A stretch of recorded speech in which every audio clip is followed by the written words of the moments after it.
Should you expect personal privacy when you're in a public place like the Lincoln Memorial? Well, according to a recent court ruling about a so-called upskirting case, the answer is no. Josie Sturman live tonight at the memorial with a story that you'll see only on 7. Josie. Well, Leon, that ruling involves a case that involves a local man who was spotted taking pictures of women, and parts of them they may not have known were visible when they took a seat on these steps, things they did not know people could see from underneath them. And it also means this case is now dead.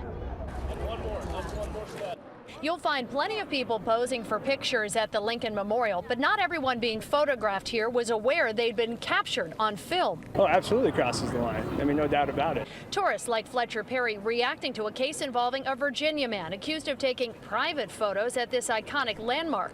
Records show in 2013, U.S. Park Police spotted Christopher Cleveland on the steps, lowering his camera when ladies walked by.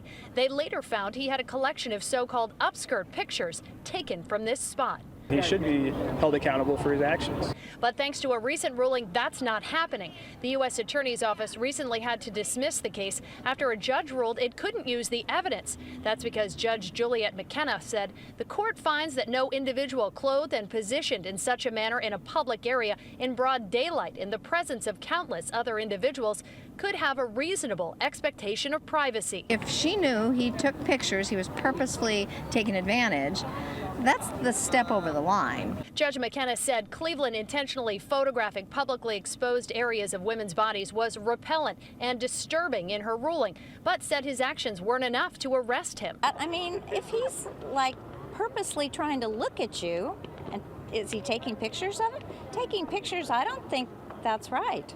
Step sitters, including Judy Hanna, say they're shocked by the ruling, jokingly calling it a lesson in protecting your personal privacy. The moral of the story is always wear pants.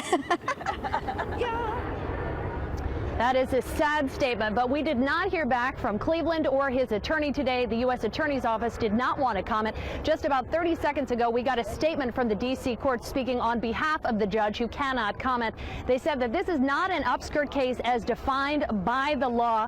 They went on to say basically that the judge said there is no evidence that the defendant positioned his camera underneath any individual's clothing and that he did not capture hidden parts of the body. As we mentioned in our story, all of these things were viewable to the public eye by anyone who went by on the steps. Now, we want you to be part of the conversation on this story. Go onto our website, WJLA.com, and weigh in on the conversation on our Facebook page. Live on the National Mall, Josie Sturman, ABC 7 News.